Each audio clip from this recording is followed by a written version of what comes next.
debate sound bites, but I want to move into some other areas that are in the news as well. Is one of the things, I understand it, but still one of the things that that didn't bother me, just disappointed me, is I kept shouting the name Obama as I'm watching this debate last night. Particularly during the first hour. I kept saying, hey, the name is Obama. There's news stories today about how the American people, here's one right from state-controlled Associated Press, Obama benefiting from improving economy. Folks, there is no improving economy. Now, I know that Obama has created one. He literally has invented a virtual economy where everything is hunky-dory and everybody's happy and jobs are being created and people are buying homes and the gas price is not rising and the media is helping him create this image. But the United States economy has 13 million unemployed, and the unemployment numbers that are out this week, well, what a scam this is. The AP is reporting unemployment numbers this week unchanged. But you know how they did it? They compared the seasonally adjusted numbers last week, which were not reported, to the not seasonably adjusted numbers, or maybe vice versa, but they're comparing apples to oranges in order to say that there's no change. In other words, unemployment compensation claims may have increased from the last report. The AP is saying they stayed the same. It's static.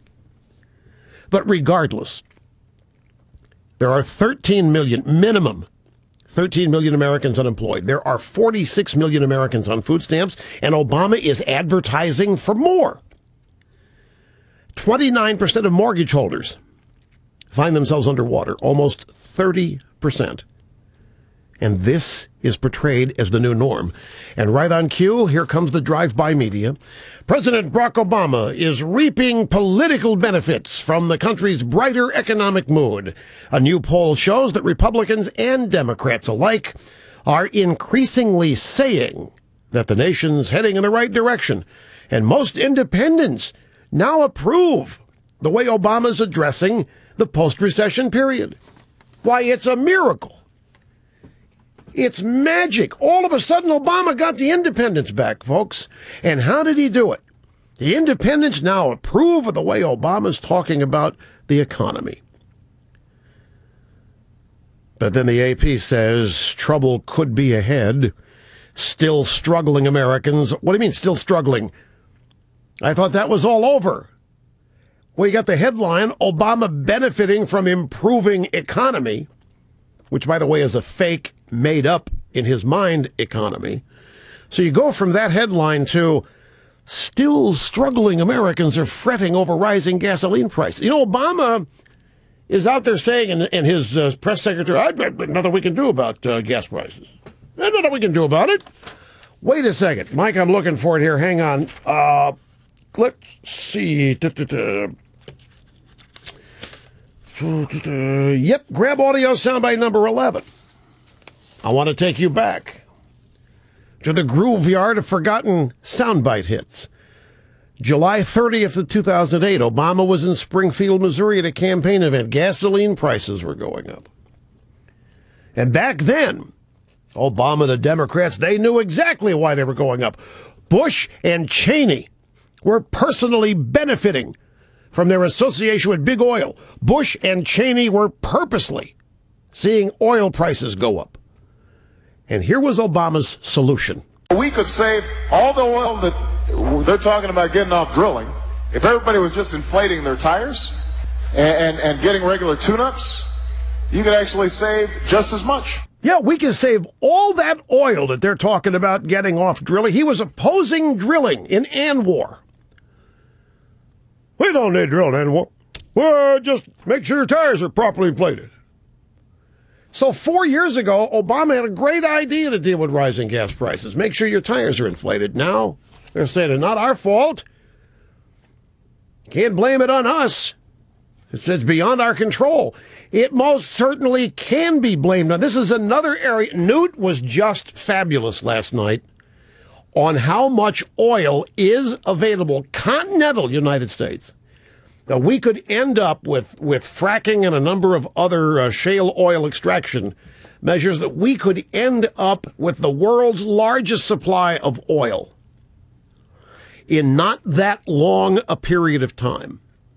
But even without that, you've got Obama with a drilling moratorium in the Gulf, no to the Keystone Pipeline, no to any effort to expand our own domestic supply, which would have a profound impact on price. I think Obama likes a rising price. In fact, he said so. He loved it when it got to $4 a gallon. What he said was he's a little unhappy about how quickly it got there. But this AP story, Obama benefiting from improving made-up fake economy. Well, it doesn't say that in the headline. I threw that in. It's seemingly no coincidence that Obama this week is promoting the expansion of a domestic oil and gas exploration and the development of new forms of energy. No coincidence? Is Obama really doing that? Is Obama promoting the expansion of domestic? He opposes this.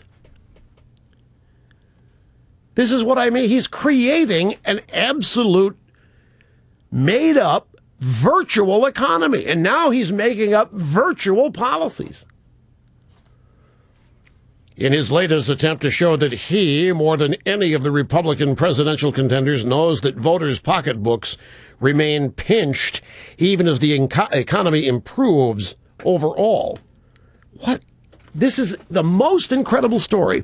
It's Obama's latest attempt to show that he knows better than any of the Republicans that voters' pocketbooks remain pinched.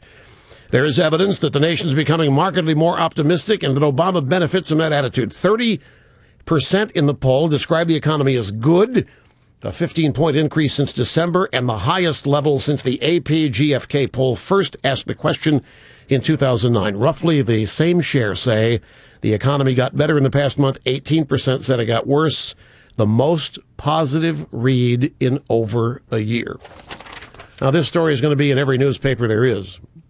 They may even run it 2 days in a row. So we've got a virtual fake economy.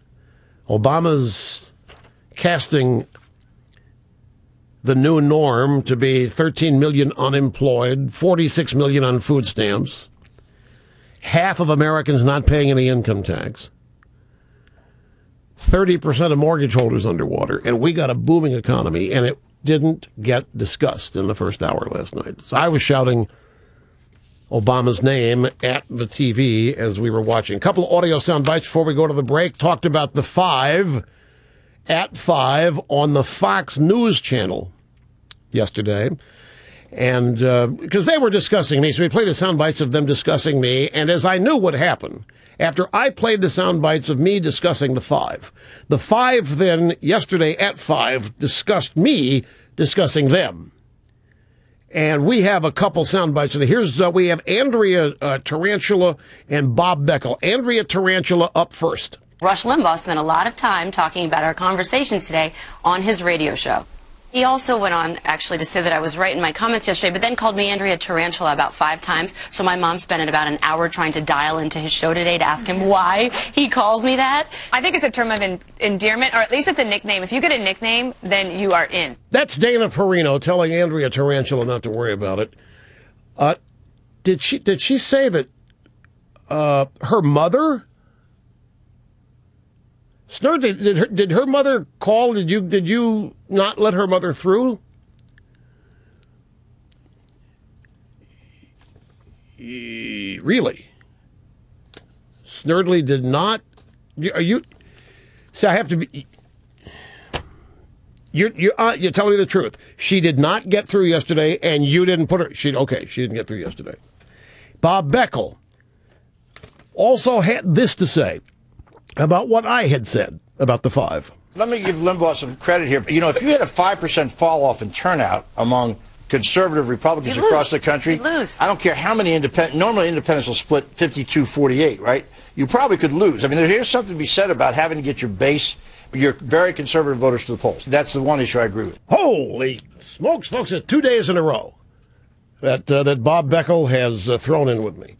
And he had no choice in this one. My point yesterday was, all this talk about running out and getting the independents, you better get your base.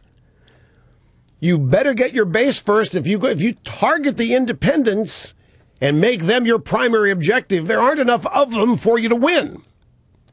Here's Alan Simpson. He was on Face to Face on CBS News yesterday. I guess it's CBSNews.com. Bob Schieffer was talking to Senator Simpson. Schieffer said, let's talk a little bit about what's going on these days in politics. What is it, Senator, with this Republican primary? It just seems to me there's a certain part of the Republican Party that's not ready to sign off on Mitt Romney and say he's one of us, that he's a conservative. Are you Romney, man? I don't even know, Senator.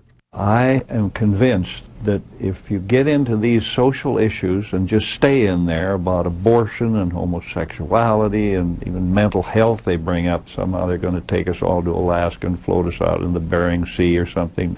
Here's a party that believes in government out of your life, the precious right of privacy, and the right to be left alone. How then can they be the hypocrisy of fiddling around in these social issues? We won't have a prayer. There's Alan Simpson bemoaning the Republican Party's immersion in the social issues and exhibiting a total lack of knowledge of how they're being discussed. A total ignorance of how the social issues even entered the fray. It all happened because of Obama. Obama working with George Stephanopoulos, asking a question in a debate in New Hampshire in early January about contraception. Obama talking about Jesus would support his tax policies. Here you have... We've got Andrea Tarantula's mom. We've got Andrea Tarantula. Well, let's go. Mrs. Tarantula.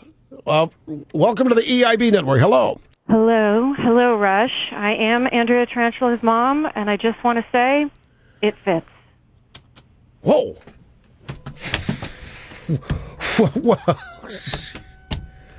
Thank you. Okay. It fits? It fits. Absolutely. And I'm just calling to say thank you. Okay. All right. Andrea Tarantula's mom. There you have it. I got to take a brief time out here, folks.